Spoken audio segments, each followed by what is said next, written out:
Olá, pessoal! Nesta aula, vamos estudar sobre a gametogênese. Meu nome é Maria, eu sou médica veterinária, tenho mestrado e doutorado na reprodução equina. O processo da gametogênese começa ainda na fase embriológica. A embriologia é a ciência que estuda o embrião e compreende os estágios entre o ovo fertilizado e o nascimento. É importante lembrarmos que o desenvolvimento não para quando o indivíduo nasce. Ele continua até a fase adulta.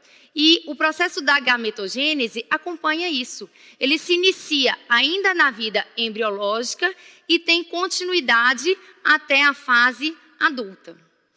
A biologia do desenvolvimento é a ciência que estuda a embriogênese, ou seja, o processo de diferenciação celular do embrião.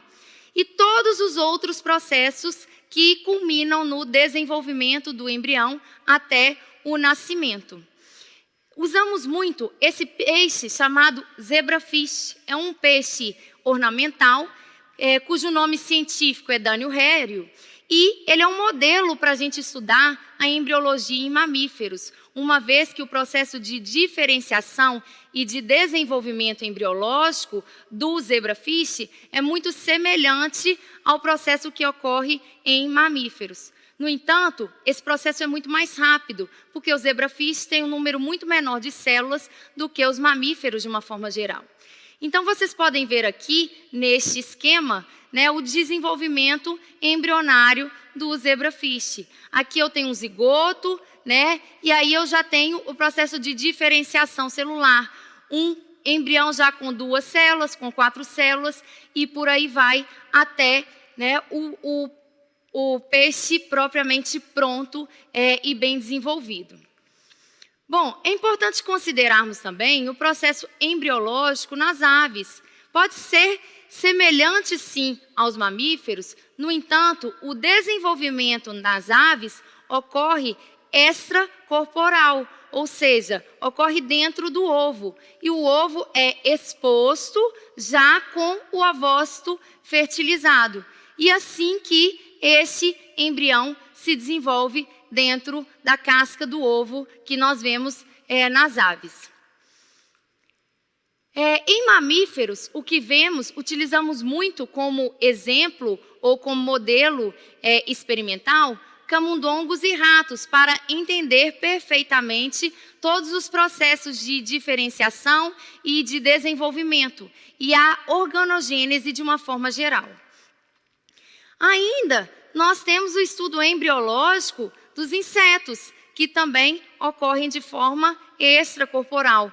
Claro que em um menor tempo, devido à simplicidade celular. Então, observem aqui que eu tenho um inseto, a Drosophila melanogaster, e ela libera um ovo e o embrião vai ser desenvolvido dentro deste ovo num período somente de 1 dia. Bom, então vamos entrar no estudo da gametogênese. A gametogênese é o estudo que diferencia e entende a diferenciação e o desenvolvimento dos gametas. Nós temos gametas masculinos, que são os espermatozoides, e gametas femininos, que são os oócitos. Então, é o processo de formação dos gametas. E esse processo é dividido em ovogênese, ou também chamada de oogênese, que é a produção dos gametas femininos, os oócitos, e a espermatogênese, que é a formação dos gametas masculinos, que são os espermatozoides. Então, observem aqui, eu tenho um espermatozoide e eu tenho aqui um gameta feminino, que é o oócito. Quando estes 2 gametas se encontram, eles vão passar pelo processo da fertilização e ocorre, então, a fecundação e a formação do zigoto. E, a partir daí, o desenvolvimento embrionário. E, neste novo embrião formado, tem-se a diferenciação celular e o início da gametogênese, o início da formação dos gametas. Caso este embrião seja um macho, nós temos o início, então, da formação dos espermatozoides. Caso tenhamos o embrião fêmea, teremos, então, o início da formação dos oócitos. Bom, este início da formação dos gametas, então, que ocorre ainda na vida embrionária, ele começa pela linhagem germinativa primordial, ou seja, células da linhagem germinativa primordial. Estas células, gente, dão origem aos gametas, tá? Os gametas da próxima geração. Estas células germinativas primordiais são as únicas do corpo do desenvolvimento embrionário que sofrem a meiose. Os gametas, vocês vão ver que são células haploides, ou seja, que só tem uma parte do cromossomo. Bom, e essas células, então, têm origem, né? Os gametas têm origem embrionária e eles começam desde a diferenciação dessas células germinativas primordiais. Esse acúmulo de células germinativas primordiais acontece bem próximo à região do intestino posterior, também chamada de saco vitelínico. E aí essas células elas tendem a migrar para a extremidade do saco vitelínico, também próximo ao alantoide, e depois elas retornam do saco vitelínico, da porção mais externa, para a crista genital, onde elas vão então habitar a gônada e a partir daí se diferenciar de acordo com o sexo da gônada, se é feminina ou masculina. É importante considerarmos que essas células tendem a se migrar para a extremidade, vamos entender aqui, do embrião, para tentar fugir da diferenciação celular, uma vez que essas células ainda são pluripotentes. Então, observem aqui neste esquema a migração das células germinativas primordiais.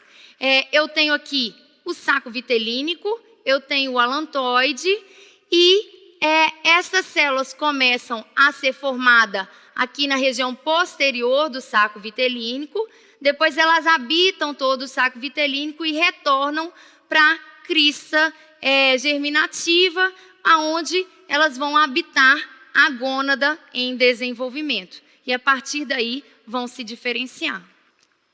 Então, nessa foto de microscopia, a gente consegue observar aqui esses pontos vermelhos, essas bolinhas bem marcadas, né, principalmente aqui com a seta, indicando essa migração das células germinativas primordiais para a região posterior do saco vitelínico. Bom, e a gametogênese, então, é o único processo no corpo em que nós temos a divisão celular chamada de meiose. Somente as células germinativas passam por este processo. E é um processo, gente, de divisão reducional, ou seja, o gameta vai ter metade do número de cromossomos do zigoto. O que são cromossomos? São as estruturas genéticas compostas de DNA e proteínas que vão indicar o gene do indivíduo. Então, a gametogênese mantém um número constante de cromossomos da espécie ao longo das gerações. E com a gametogênese, na verdade com a meiose, nós conseguimos aumentar a variabilidade genética a partir do crossover. Então, vocês podem observar aqui, neste quadro, nós temos os números de cromossomos das diferentes espécies. E o gameta, então, dessas espécies vai ter a metade do número de cromossomos de um zigoto, ou seja, de uma célula haploide. Então, observem aqui que o cão ele tem 78 cromossomos. Então, o número de cromossomos do gameta do cão será a metade do número de cromossomos totais, que é 78. Vou trazer outro exemplo aqui, que é o homem, né? A espécie humana tem 46 cromossomos. O gameta feminino terá 23 cromossomos E o gameta masculino terá outros 23 cromossomos.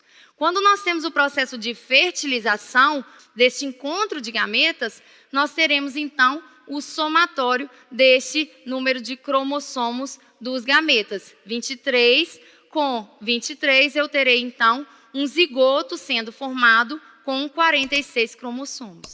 E, a partir daí, esse zigoto será dividido até terminar o processo da embriogênese.